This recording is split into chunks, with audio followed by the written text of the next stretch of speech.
Welcome to Billionaire Love Stories. I'm Maya Richardson, 30 years old. Last summer at my own wedding, my mother stood up in front of 200 guests and said something that shattered everything I thought I knew about my life. She grabbed the microphone and told everyone I was a fraud. She said I had trapped my husband. She announced that everything about me, everything these people had gathered to celebrate, was built on lies. 200 people went completely silent. My bouquet was trembling in my hands. My makeup was still perfect. But inside I was breaking into 1,000 pieces. What my mother didn't realize was that my husband had quietly spent 7 months investigating her. And what he discovered, forged paperwork, stolen inheritance, recorded admissions, was about to expose an entire decade of deception in less than 6 minutes. 7 people walked out of that reception sobbing. Not for my mother. For themselves. Because they finally understood they'd been her victims too.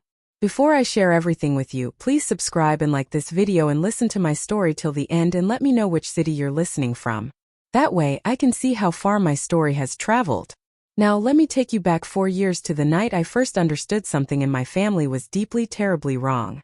I grew up believing I was terrible with finances. Not because anyone ever showed me proof, not because I saw statements or numbers that confirmed it. Simply because my mother said so. Over and over and over. Since I was old enough to understand what money meant, Margaret Richardson controlled every single dollar that entered our home. Allowance. She kept it. Birthday money from relatives? I'll save it for you, sweetheart.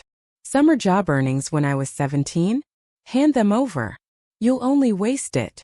And I believed her. God, I believed her the way you believe in gravity.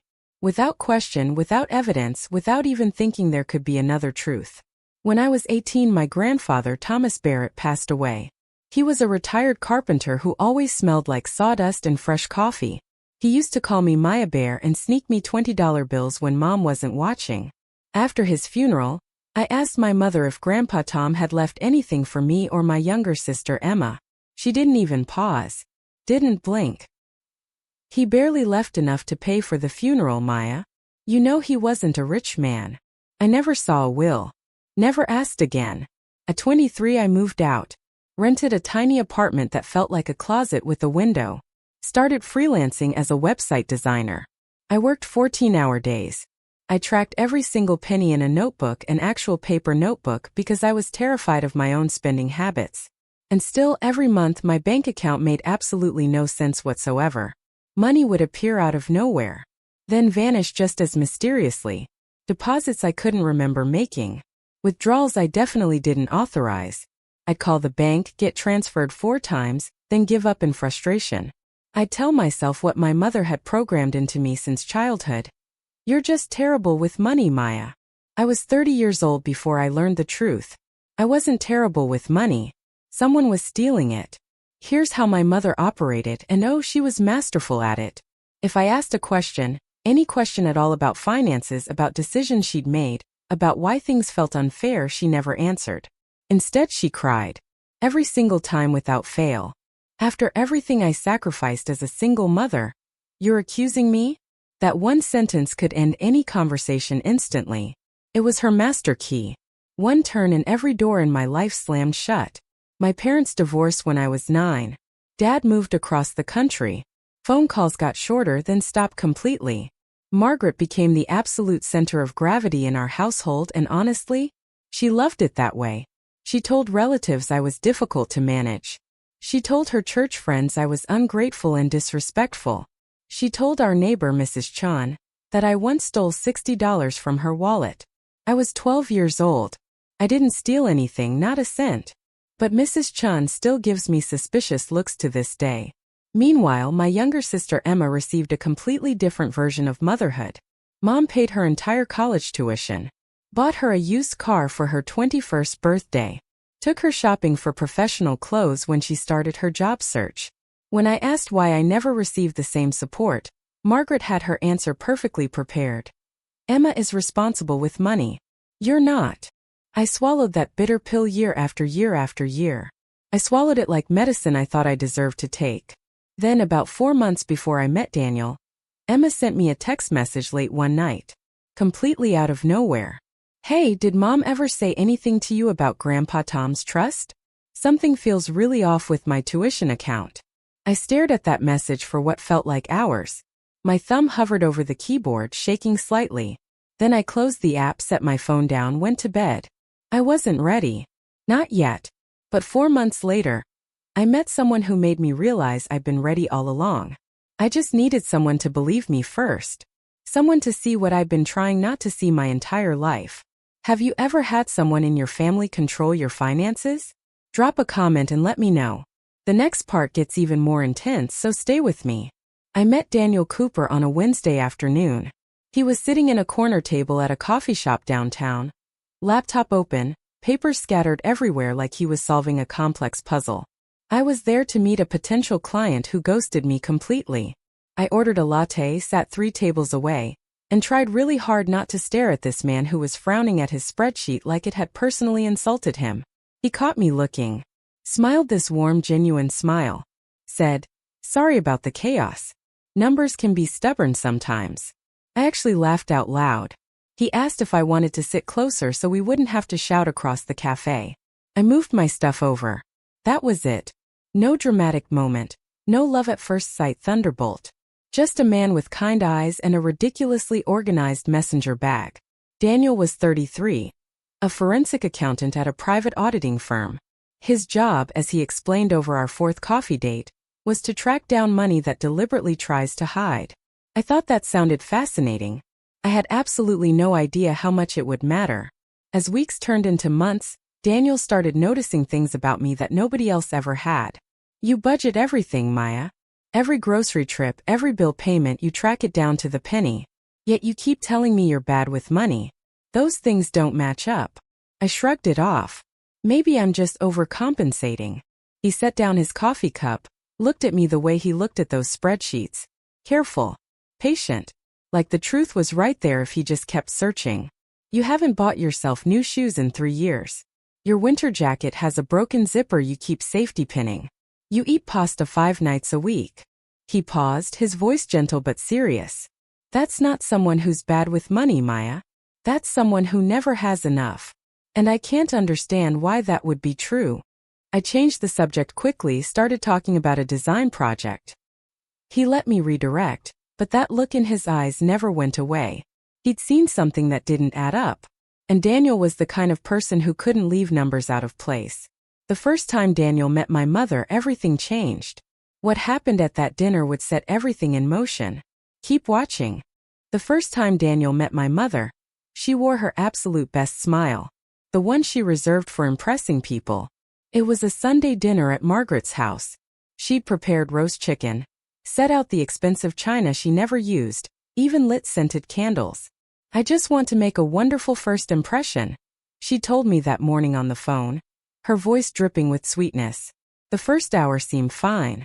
Margaret asked Daniel about his family background, complimented his shirt, and laughed at all his stories.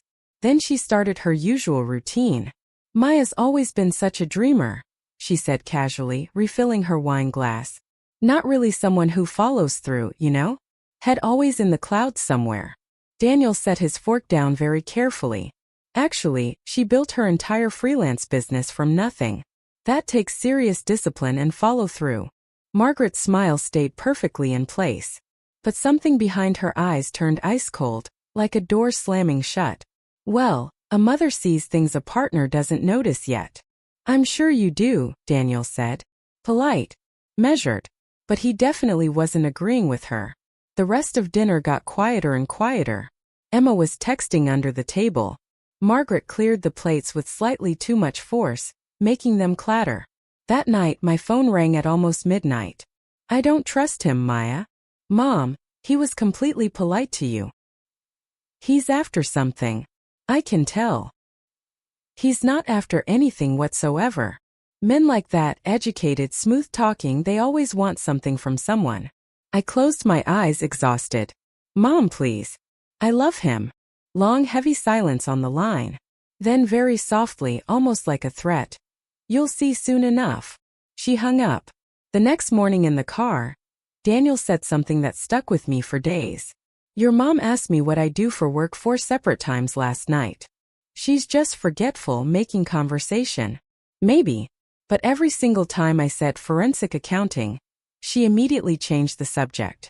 Like those specific words made her physically uncomfortable. I told him he was reading too much into it. He nodded and didn't push it further. Looking back now, that dinner was the exact night everything truly shifted. Not for me. For my mother. She saw Daniel clearly for what he was. And she was absolutely terrified. Because for the first time in my life, someone close to me knew exactly how to follow money trails. My mother didn't waste a single second. Within 1 week of that dinner, Margaret launched a quiet, systematic campaign, phone call by phone call, text message by text message, to turn everyone around me against Daniel. She called my Aunt Patricia first. I only know this because Patricia mentioned it awkwardly at a family gathering, trying to sound casual. Your mom mentioned Daniel seems pretty controlling, huh?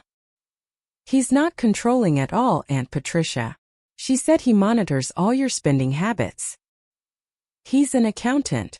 He notices spending patterns. It's literally his entire profession.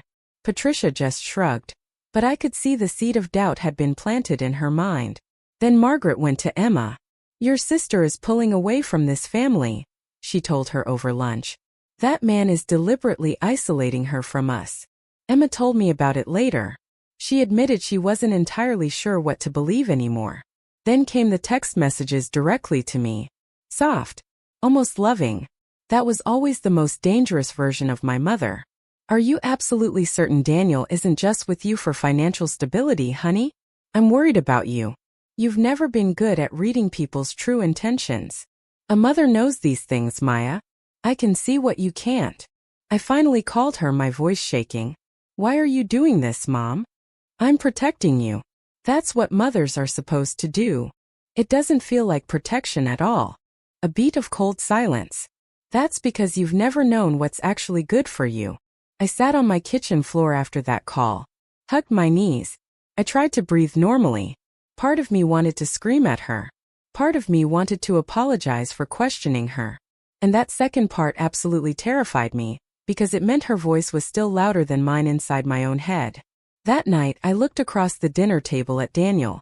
He was reading quietly. Steady. Calm. I hear you, Mom, I whispered to the empty air. But I get to decide what's good for me now. I just had no idea yet how much that decision would eventually cost me. If someone in your family has ever tried to control your relationships, you know exactly how this feels. Comment below if you've experienced this. The proposal is coming next and everything is about to explode. Daniel proposed on a Saturday in November. He took me back to that same coffee shop where we'd first met. Same corner table, same terrible lighting. He'd hidden the engagement ring inside an old hardcover book he'd been pretending to read. Some outdated textbooks about tax legislation. When he opened it to reveal the ring nestled in the hollowed-out pages, I laughed so hard tears started streaming down my face. Is that a yes? He asked, grinning. It's absolutely a yes. He slipped the ring onto my finger, and for maybe 60 perfect seconds the entire world felt right. Then I called my mother. Mom, Daniel proposed. I said yes. Complete silence. I actually counted. 12 full seconds of nothing. Then finally, I hope you understand what you're getting yourself into. No congratulations. No excitement. No, oh sweetheart, I'm so happy for you. Just that cold, measured response. Like a warning shot. I hung up and convinced myself it was just initial shock. She'd come around eventually. She had to. 3 days later, I received a letter from my bank. Official letterhead. It stated that a savings account under my name had been closed per the request of the joint account holder. Remaining balance, $0.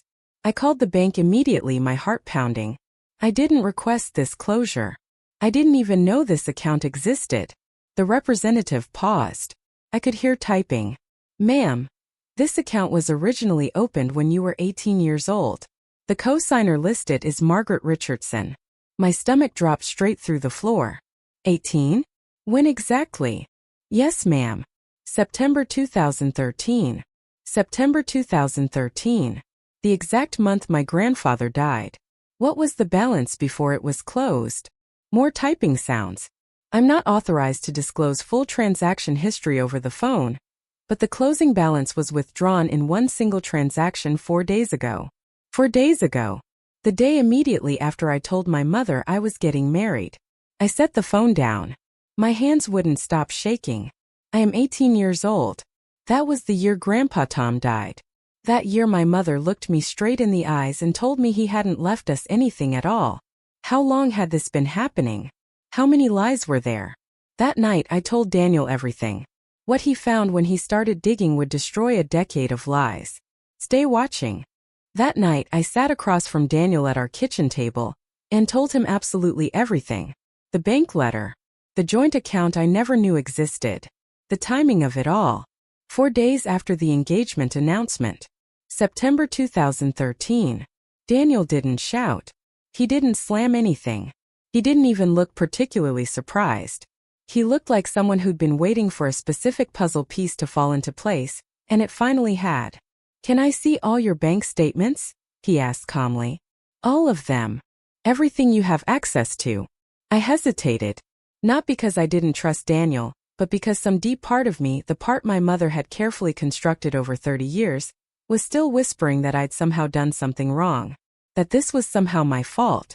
"Everything," he repeated gently, like he was talking to someone standing at the edge of a cliff who might fall. I pulled out my laptop and gave him access to everything. Every login credential, every statement, every piece of my financial existence. Daniel worked until 4 in the morning. I fell asleep on the couch wrapped in a blanket. When I woke up, he was still sitting at that table. But his expression had completely changed. Harder. More focused. "Maya. What? What did you find?" "There are at least 5 accounts connected to your social security number that you never opened yourself." My breath caught. 5. And they've all been systematically emptied over the past 13 years. 13 years. Since I was 18. Since Grandpa Tom died. I felt physically sick. Not about the money itself. About the mathematics of it. 13 years of lies. 13 years of "you're just terrible with money, Maya." 13 years of eating pasta 5 nights a week while my mother quietly drained accounts I didn't even know existed. "What do you want to do?" Daniel asked softly. I stared at the table. At the numbers glowing on his screen. At this man who'd stayed up all night searching for truth because I mattered enough to him. "Find everything," I said, my voice barely a whisper. "I want to know everything she did." That night, Daniel began building a complete case. He had no idea yet that what he'd eventually discover would be so much worse than either of us could have imagined. Daniel started with Grandpa Tom. "If there were accounts opened in your name when you were 18, he explained, "there's probably a triggering event. An inheritance. A trust fund. Something that created the original money." He searched public probate records first. Found Thomas Barrett's name in the county filing database. Then he tracked down Grandpa's attorney, a semi-retired man named Richard Morrison, still living in a modest house just outside the city. Still mentally sharp at 76 years old. Mr. Morrison remembered Thomas very clearly. Wonderful man. Came to me in early 2013, about 8 months before he passed. Wanted to establish a trust for his 2 granddaughters. Made absolutely certain it was legally airtight. He still had the original documents stored in his file system. Daniel sat in Mr. Morrison's small office and read the will carefully. Then he read it again more slowly. Thomas Barrett had left a trust fund of $200,000 to be split equally between his 2 granddaughters, Maya Richardson and Emma Richardson. Margaret Richardson was named as the trust administrator. But the will was extremely specific. Each granddaughter was to receive her complete share upon turning 21 years old. I was 30. Emma was 26. Neither of us had ever received a single penny. Then Daniel asked the question that changed absolutely everything. "Do you happen to have any other version of this will on file anywhere?" Mr. Morrison frowned deeply. "What do you mean, other version? There's only one legal will." Daniel pulled up a photograph on his phone. A document Margaret had shown various family members years ago. It stated, "All assets to Margaret Richardson for management and family care." Mr. Morrison stared at the phone screen for a very long time, his face growing pale. "That's not what Thomas signed. That's not even the correct legal format we used. 2 wills. One real. One forged." And $100,000 that should have been mine 9 years ago. Your grandfather never forgot about you, Maya, Daniel said quietly when he called me. He never, ever forgot you. Can you imagine discovering your own mother forged legal documents to steal your inheritance? Tell me in the comments how you would react. The confrontation is coming, and it's going to shake everything. Daniel didn't push me about what to do next. He never pushed me about anything. But he said something I couldn't ignore. Something that kept me awake for nights. If we're going to build a real case that holds up, Maya, we need her to say it in her own words. We need a confession. We lived in a one-party consent state. That meant I could legally record a phone conversation without telling the other person, and it would be completely admissible in court. I understood the law. I just didn't know if I could actually stomach having that conversation. It took me 4 days to gather the courage to make that call. I sat on our bedroom floor. Daniel was in the living room, close enough to hear if I needed him, far enough to give me space. My hands were shaking so violently I had to grip the phone with both hands. I pressed call. She answered on the third ring. Mom, did Grandpa Tom leave anything for me and Emma? She answered fast. Way too fast. I already told you years ago, sweetheart. He barely left enough to cover the funeral expenses.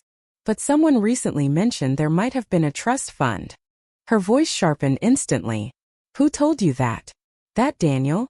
He's filling your head with complete nonsense. Mom, I just need the truth. And then came the shift. The softening.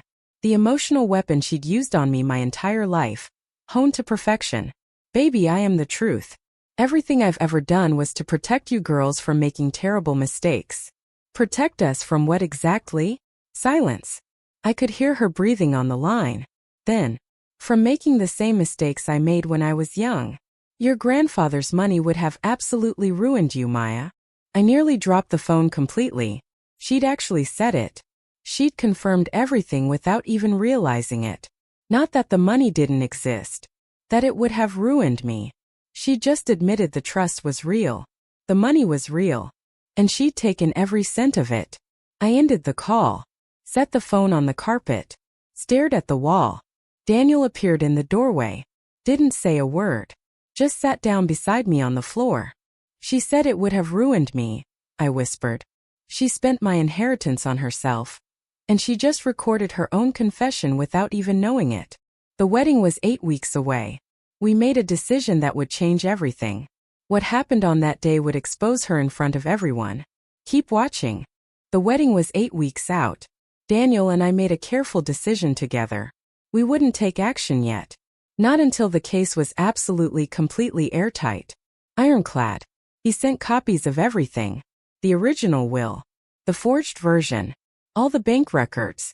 The recorded phone confession. He sent them to a lawyer. To a secure cloud backup. To multiple hard drives. If anything ever goes wrong, Daniel said seriously, we're protected from every possible angle. I nodded, trying desperately to focus on the wedding. The venue. The flowers. The guest list of 200 people. Family, friends, colleagues. And Margaret. That's when something strange started happening. My mother, who had spent literal months trying to sabotage my relationship, suddenly became incredibly helpful. Suspiciously helpful. She called me with venue recommendations. Offered to handle the entire seating chart. Asked detailed questions about centerpieces and table decorations. I just want your special day to be absolutely perfect, sweetheart, she said. Her voice warm and loving. I should have been suspicious immediately. But there's a part of every daughter, no matter how deeply she's been hurt, that desperately wants to believe her mother is capable of unconditional love. I let her back in. Slowly. Carefully. She asked for just one thing. A speaking slot at the reception. A mother's toast to her daughter, she called it sweetly. I said yes. Emma called me that same week, her voice low and worried. Mom's been on the phone constantly. She keeps talking to Uncle David. She sounds angry about something. Angry about what? I don't know exactly, but something feels wrong, Maya. Really wrong. I asked Daniel that night, my stomach churning. Should we be worried about what she might do? He looked at me across the kitchen counter. Calm as always. But there was something new behind his eyes I hadn't seen before. A kind of readiness. We should definitely be prepared, he said simply. I gave my mother the microphone. I gave the wolf complete access to the henhouse. And I had absolutely no idea what she was planning to do with that power. At this point I had solid evidence my mother forged my grandfather's will, stole my money, and lied for over a decade. And I was about to let her speak at my wedding. If you were me, would you have let her have that microphone? Drop a 1 if you'd say yes, or a 2 if you'd have stopped her right there. I really need to know what you would do. The day itself was absolutely perfect. That's the part that makes what happened so much worse. June 23rd. An outdoor garden venue 30 minutes outside the city. White fabric canopy. String lights hanging between beautiful old trees. Round tables covered in cream-colored linen.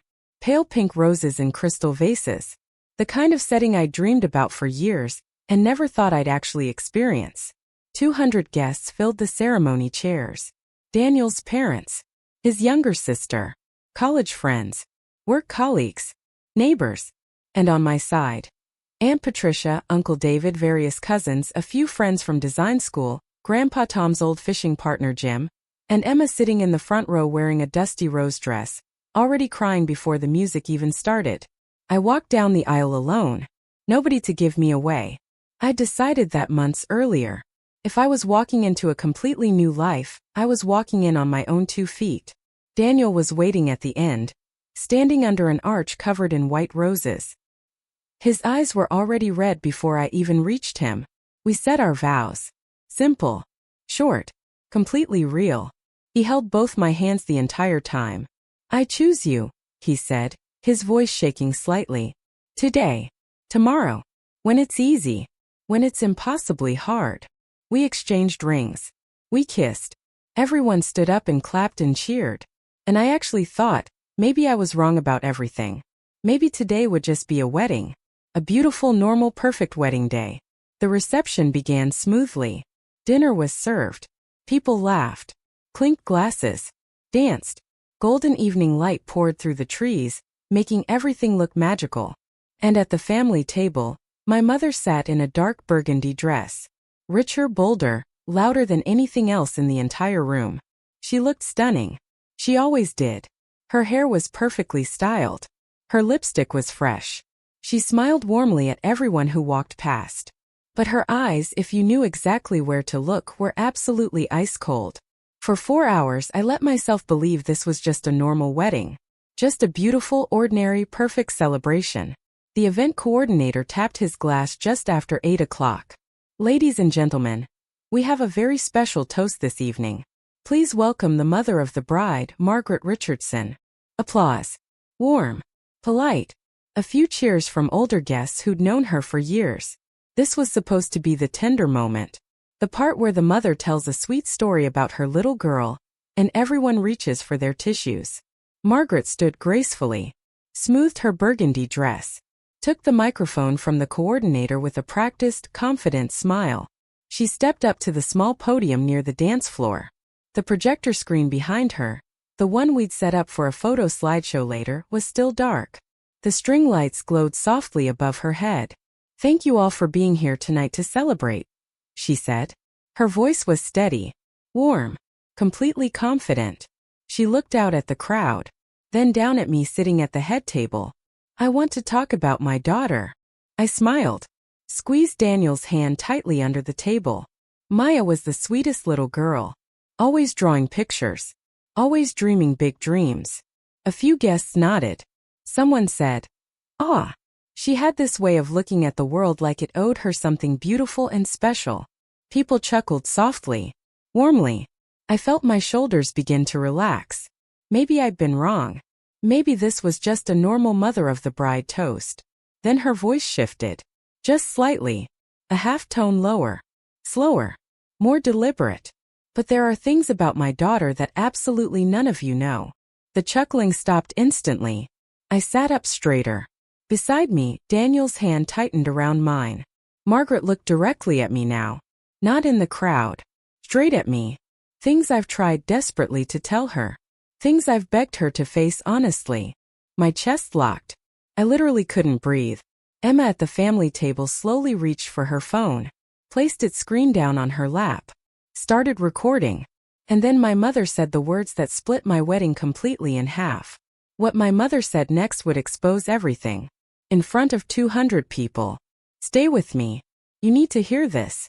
I want everyone here to know, my mother said, her voice ringing crystal clear across 200 completely silent faces, that my daughter trapped this man into marriage. The word trapped hit the room like a physical slap. Nobody moved.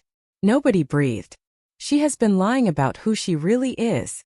A spoon clattered against a plate somewhere behind me. Someone inhaled sharply. I couldn't tell who. The entire room had transformed into one suffocating wall of staring eyes. Maya has been hiding debts. Hiding her past.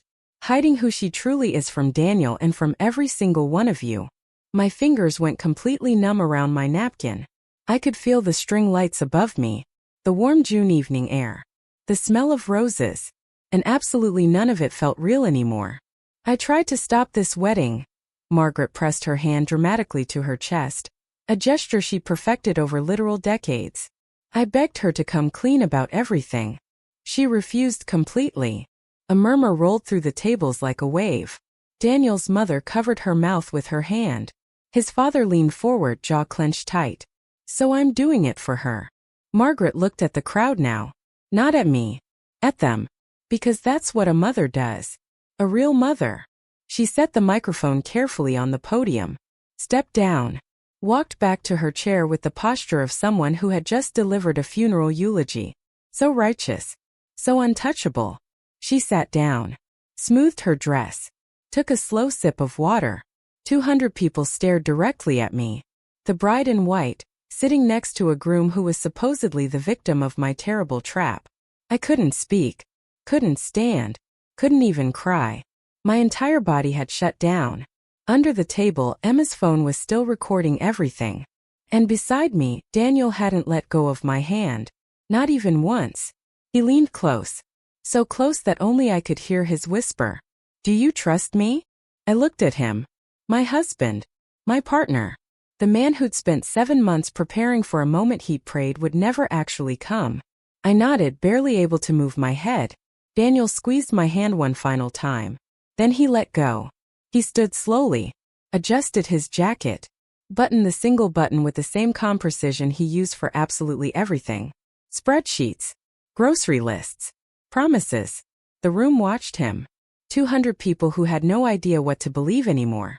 He walked to the podium. No rush. No trembling. His shoes clicked against the wooden dance floor in the heavy silence. Margaret looked up from her water glass. For the first time all evening, something flickered behind her eyes. Something she wasn't fast enough to hide completely. Fear. Daniel picked up the microphone. Held it like someone who'd never used one before, and didn't particularly want to now. I appreciate Margaret's concern, he said. His voice was absolutely even. Not cold. Not angry. Just perfectly level. The way a steel bridge is level. Built specifically to hold enormous weight. She's right about one thing. There are things many of you don't know yet. He reached into his inside jacket pocket. Pulled out his phone. But the person who's been lying. He paused. It's not Maya. He looked directly at my mother. Actually, Margaret. I have something important about your family that I think everyone should know. Margaret's mouth opened, then closed. No sound came out. You see, I'm a forensic accountant, Daniel continued calmly. It's my entire job to follow money that doesn't want to be found. 7 months ago, Maya and I discovered something in her financial records that made absolutely no sense whatsoever. So I started digging deeper. He unlocked his phone, held it up. And what I found, I think everyone here absolutely deserves to see. 200 people leaned forward. I could hear chairs creaking, suit jackets rustling, dresses shifting against chairs. The garden was so quiet I could actually hear crickets in the hedges beyond the canopy. Daniel connected his phone to the projector. The screen behind the podium flickered to life. My mother's face went completely white. 2 documents appeared side by side on the large screen. This, Daniel said, pointing to the left side, is the original last will and testament of Thomas Barrett, filed in 2013 with his personal attorney Richard Morrison. Notarized. Witnessed. Legally binding. He let the room read it. I watched people's eyes move across the text, their expressions changing. It establishes a trust of $200,000, split equally between Thomas's two granddaughters, Maya and Emma Richardson. Margaret Richardson is named as the trust administrator. The will states very clearly, each granddaughter receives her complete share when she turns 21 years old. He paused. Let the silence do its work. Maya is 30. Emma is 26. Neither of them has ever received a single cent from this trust. Then he pointed to the right side of the screen. And this is the version Margaret showed the family after Thomas's death. This one claims, and I'm quoting directly, all assets to Margaret Richardson for management and family care. A murmur broke through the room like water bursting through a crack in a dam. These two documents are not the same. One of them is completely real. One of them is forged. Aunt Patricia actually stood up from her chair. Her napkin fell to the ground. She didn't even notice. Uncle David sat frozen, both hands flat on the table, staring at the screen like he was seeing a ghost from the past. Margaret's chair scraped backwards loudly. She was on her feet, her face flushed. That's a lie. Her voice was high, ragged, panicked. He's making this up. He fabricated those documents. These are official documents, Margaret. Daniel didn't raise his voice even slightly. Not by a single decibel. Notarized. Verified by the original attorney himself. Completely authentic. He looked at the room. Maya, my wife, was supposed to receive $100,000 9 years ago when she turned 21. He looked back at my mother. She never saw a single penny of it. Margaret opened her mouth. Nothing came out. But there's more, Daniel said quietly. Those 3 words landed like stones dropping into perfectly still water. The ripple passed through every single table. He tapped his phone. A progress bar appeared on the projector screen. Then audio, clear and unmistakable, filled the entire garden through the reception speakers. My voice first. Mom, did Grandpa Tom leave anything for me and Emma? Then hers.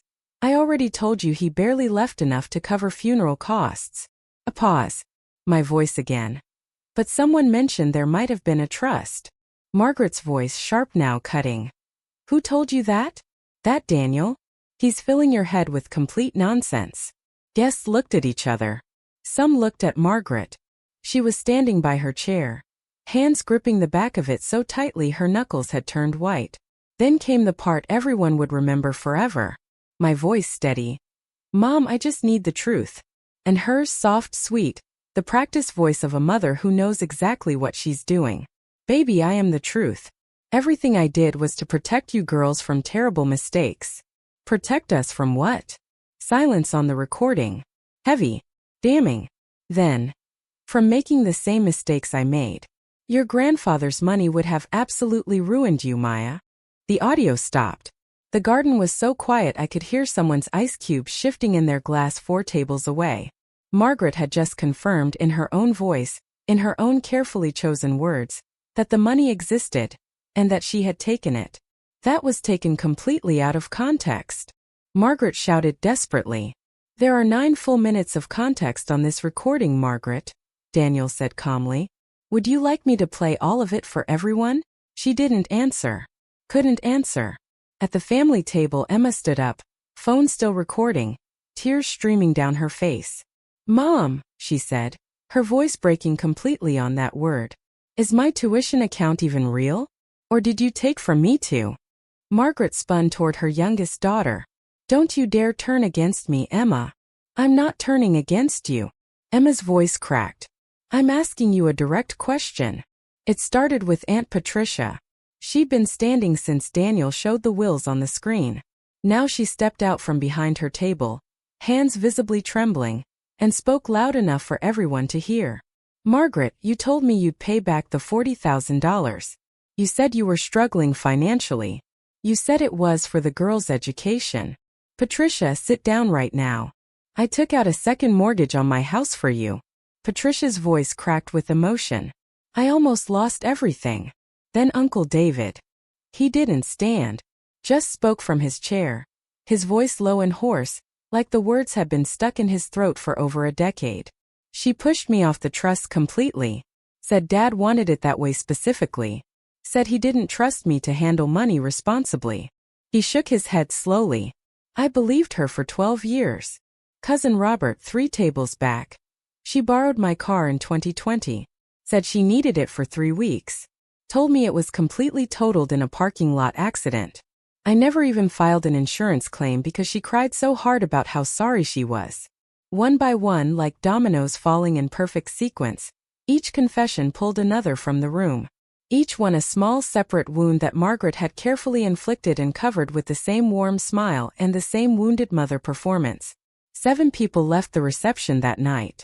Aunt Patricia walked out sobbing, her husband's arm wrapped around her shoulders. Uncle David followed, one hand pressed over his face. Cousin Robert. David's wife Linda. A woman I recognized as one of Margaret's oldest friends from church. She left without saying a single word. And Emma. My sister walked past our mother without even glancing at her. Phone clutched tightly to her chest, tears still falling. They didn't leave because they hated Margaret. They left because they finally recognized themselves reflected in that screen. They were victims too. Or they were ashamed they believed her elaborate lies for so many years. My mother stood alone. Burgundy dress. Candlelight. 200 witnesses. And for the first time in my entire life, I saw her without her carefully constructed mask. Tell me in the comments. And if you've dealt with something similar, share your story. You're not alone. Subscribe for more stories about standing your ground and reclaiming your life. I don't remember making the decision to stand. My body just did it automatically. The chair slid backwards. My dress rustled softly against the tablecloth. Daniel's hand brushed my arm gently, not to stop me, just to let me know he was right there.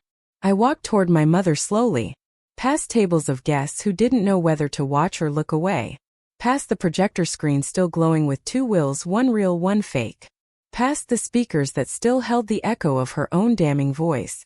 I stopped about 3 feet from her. Mom. She looked up at me. Her eyes were completely wild. Not with guilt, not with regret, but with the frantic, cornered look of someone who has finally run out of moves. Maya, you don't understand what you've done. I do understand, I interrupted, my voice surprisingly steady. For the first time in my life, I really truly do. You said I was bad with money. I wasn't bad with money. You were stealing it. She opened her mouth. You said Grandpa didn't leave us anything. He did. And you stole every penny of it. I was trying to. You said Daniel was after something. He was. He was after the truth. Margaret's chin quivered dramatically. Everything I did was for this family. No, Mom. Everything you did was for control. Complete control over all of us. I took a deep breath, the deepest one I'd taken all night. I'm not going to scream at you. I'm not going to make a bigger scene. I'm going to do something you never ever expected me to do. She stared at me frozen. I'm going to walk away. And I'm going to let the truth speak completely for itself. I turned around, walked back to my table, sat down next to my husband, picked up my glass of water, took a slow sip. My hands didn't shake at all. You raised me to be quiet, I said, not turning around, loud enough for the entire room to hear clearly. You didn't raise me to be stupid. Nobody applauded. Nobody needed to. The silence said absolutely everything. The week after the wedding, Daniel and I sat in a law office on the 6th floor of a building downtown. The attorney's name was Jennifer Martinez. Silver-streaked hair. Reading glasses hanging on a delicate chain around her neck. 24 years specializing in estate fraud and financial exploitation. She didn't waste time on small talk. She opened the folder Daniel had meticulously prepared, put on her glasses, and started reading in complete silence. We sat there for 13 minutes. I counted every single tick on the wall clock. Then she closed the folder carefully. You have an extremely strong case here. Daniel nodded. We know. The forged will alone could absolutely be grounds for criminal referral. Combined with the bank records, the unauthorized accounts, and the recorded admission. This is textbook financial exploitation. She looked directly at me. What outcome are you hoping for? I thought about that specific question for weeks. Months, really. Revenge? No. Prison? No. I just wanted what was rightfully mine. and I wanted it to stop. Forever. I want the money returned. Mine and Emma's. And I want her removed from any legal authority over our finances. Permanently. Jennifer nodded approvingly. We'll file a civil suit for recovery of the misappropriated trust funds. I'd also strongly recommend filing a report with Adult Protective Services regarding the financial exploitation pattern. I flinched slightly at the word exploitation. Felt too big. Too clinical. Too serious. But Daniel put his hand on my knee under the desk, and I understood immediately. It was the right word. It had always been the right word. We're not pressing criminal charges at this time, Daniel said carefully. We're giving her the opportunity to make this right through the civil legal process. Jennifer raised an eyebrow slightly. That's remarkably generous of you both. I looked at the folder. At 13 years of lies pressed flat between manila covers. This isn't about revenge, I said quietly. This is about accountability. Jennifer almost smiled. Almost. Then let's get started immediately. Margaret fought back, of course. Of course she did. Within 12 days, she'd hired her own attorney. A younger man with a shiny briefcase who clearly hadn't read the full case file yet. Through him, Margaret issued a formal statement calling Maya and Emma ungrateful children attempting to commit elder abuse against a devoted single mother. It lasted approximately 72 hours. Her attorney reviewed Daniel's complete evidence package. The original will. The forged version. All the bank records. The recorded phone call. The comprehensive forensic accounting report. 4 days later, he called Margaret into his office and told her what Jennifer Martinez had already told us. Mrs. Richardson, I very strongly recommend you settle this case immediately. Margaret refused. Fired him on the spot. Tried desperately to find another attorney. 3 declined after reviewing the evidence. Then the phone calls started coming. She called Aunt Patricia. Patricia didn't pick up. She called Uncle David. He answered once. You need serious help, Margaret. Real professional help. Not from me. From a therapist. He hung up. She called Emma 4 times. On the 5th attempt, Emma finally answered. Mom, I love you. But I can't keep pretending everything is fine when it clearly isn't. Emma, please. You're all I have left. Then start by telling the actual truth, Mom. Not your version. The real truth. Emma hung up. I didn't hear any of these conversations firsthand. Emma told me about them later over coffee, her hands wrapped tightly around the mug, like she was trying to physically hold herself together. What I did hear from Daniel, who heard it from Jennifer, was that Margaret spent that first week completely alone in the house she'd purchased with money that wasn't hers.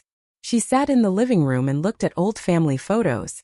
5 people in frames. Her, me, Emma, and Grandpa Tom at various celebrations. I don't know if she cried out of genuine guilt or just out of loss. But I know this. The people she'd lost weren't in those photographs anymore. They were the ones she'd systematically driven away. The civil case took 5 months. Felt like 5 years. Jennifer Martinez was absolutely methodical. She filed the recovery suit, submitted Daniel's forensic accounting report, presented the forged will alongside the authenticated original. The judge reviewed everything carefully. Margaret's 4th attorney, a court-appointed one after she'd burned through her savings trying to fight, didn't contest the evidence. He literally couldn't. There was nothing to contest. The ruling was straightforward. Margaret Richardson was ordered to return the full trust amount of $200,000 plus accrued interest, totaling approximately $238,000, to be divided equally between Maya and Emma Richardson. To pay this, Margaret had to sell the house. The house she'd purchased 7 years ago. The house with the renovated kitchen. The paved circular driveway. The backyard where she'd hosted Easter brunches and 4th of July barbecues. The house that cost $320,000 and was paid for largely with money stolen from her own daughters and her own father's dying wishes. It sold in 34 days. After the trust repayment and all legal fees, Margaret moved into a small 1-bedroom apartment on the east side of town. No backyard. No driveway. No Easter brunches. Aunt Patricia filed a separate civil claim for the $40,000 Margaret had borrowed and never returned. She won. The money came out of the remaining sale proceeds. Uncle David requested a formal audit of the trust's complete historical transactions. An additional $18,000 in unauthorized withdrawals was uncovered and added to the judgment. Margaret was permanently removed from any fiduciary role involving family assets. Ever. And the church, Hillcrest Community Church, where Margaret had served on the Women's Ministry Leadership Board for 11 years, quietly asked her to step back for a season of reflection. Nobody used the word expelled. They didn't have to. The numbers didn't lie. And this time, neither did the court system. Emma never posted the wedding video online. She told me she thought about it once, late at night when she was angry enough to want the whole world to see the truth. But she didn't. Instead, she sent it privately. Uncle David, Aunt Patricia, Cousin Robert, a handful of family members who'd spent years hearing only Margaret's version of every story and had never questioned it. The video made its way quietly through the family like an earthquake. Nobody shared it publicly, but everyone who watched it came away fundamentally changed. The calls started coming. Not to Margaret. To me. Cousin Robert was first. "I'm so sorry, Maya. I believed everything she told me. I should have asked you directly." Then Aunt Patricia's husband, Frank. "We had absolutely no idea. None of us did." Then a letter. Handwritten on cream-colored stationery in shaking cursive. It was from Aunt Dorothy, Grandpa Tom's sister. 80 years old. Living alone in a small house 3 states away. She wrote, "Dear Maya, I just learned what my niece did to you and your sister. Thomas would be so incredibly proud of you, sweetheart. He always said you had the strongest heart in the entire family. Don't you ever let anyone make you doubt that. All my love, Aunt Dorothy."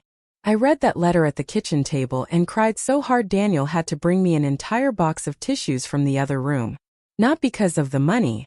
Because someone who'd known my grandfather, who truly remembered him, saw me exactly the way he had. But Aunt Dorothy's letter came with something else. A piece of information I hadn't expected at all. "Your grandfather wrote you a personal letter before he passed," she wrote at the bottom. "He gave it to Margaret to deliver to you. Did you ever receive it?"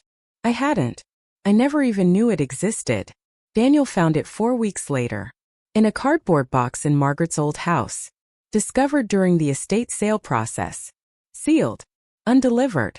13 years hidden in a box. My grandfather's last words to me. Stolen along with everything else. I opened Grandpa Tom's letter completely alone. Daniel offered to sit with me. I told him I needed just a few minutes by myself. He kissed my forehead gently and closed the bedroom door behind him. The envelope was yellowed with age. My name was written on the front in Grandpa's handwriting. Blocky. Slanted. The penmanship of someone who'd spent 50 years holding a carpenter's pencil instead of a regular pen. Inside one page. Lined notebook paper. Maya Bear, you've got more heart than anyone I've ever known in my life. Don't let anyone ever tell you different. I set something aside for you and Emma so you both have a really good start in life. Your mama will take care of it until you're ready. I love you so much, sweetheart. Don't ever forget that. Grandpa T. I held that letter against my chest for a very long time. 3 days later, I met Emma at the cafe where I'd first met Daniel. Same corner table. She was already there when I arrived, both hands wrapped around a coffee she clearly hadn't touched yet. "I'm so sorry I didn't see it sooner," she said immediately. "You were surviving too, Emma. She told me you were jealous of me. That's why you were always so distant. She said you didn't want me around." We stared at each other.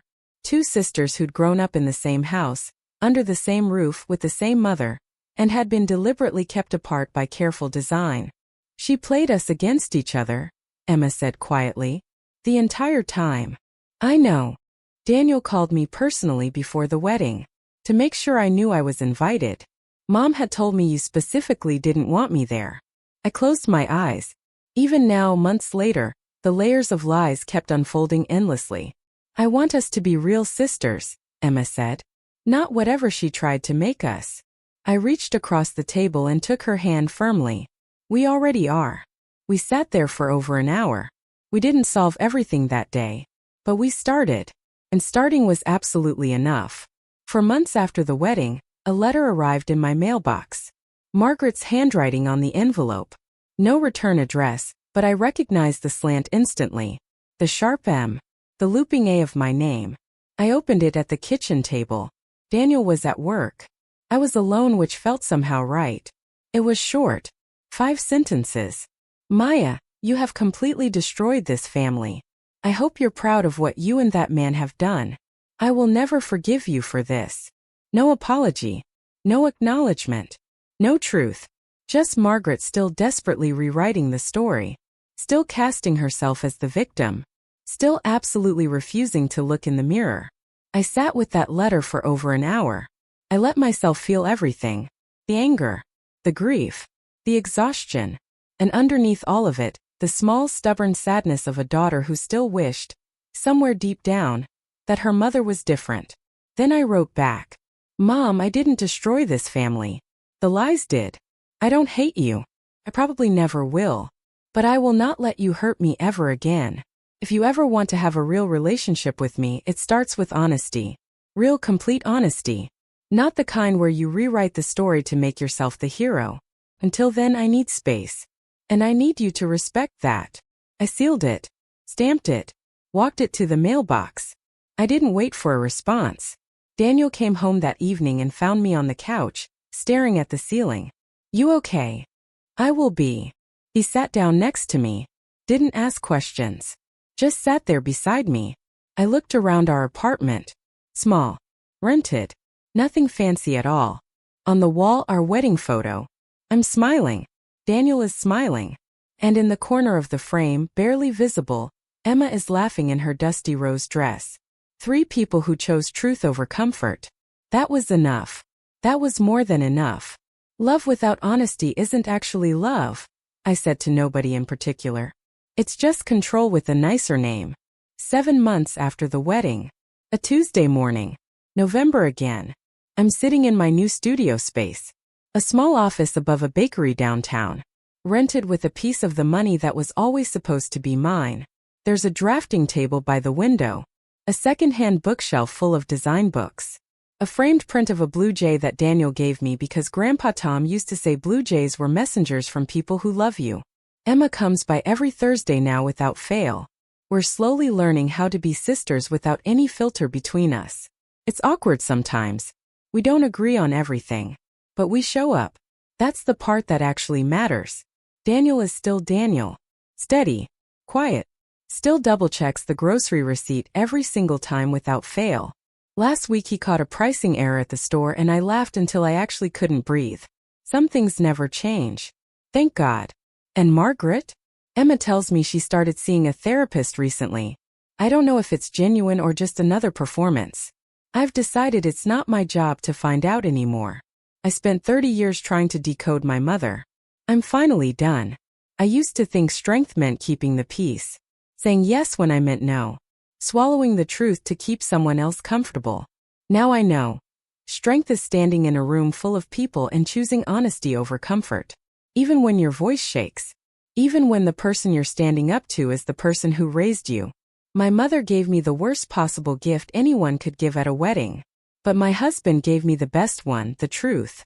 And my grandfather, even from the other side, never stopped fighting for me. If you're watching this and something in your life feels off, a number that doesn't add up, a story that keeps changing, a person who makes you feel small every time you ask a simple question, trust that feeling deep in your gut. You're not crazy. You're not imagining it. You might just be surrounded by someone else's carefully constructed lies. My name is Maya Richardson. I'm 30 years old, and I finally know exactly who I am.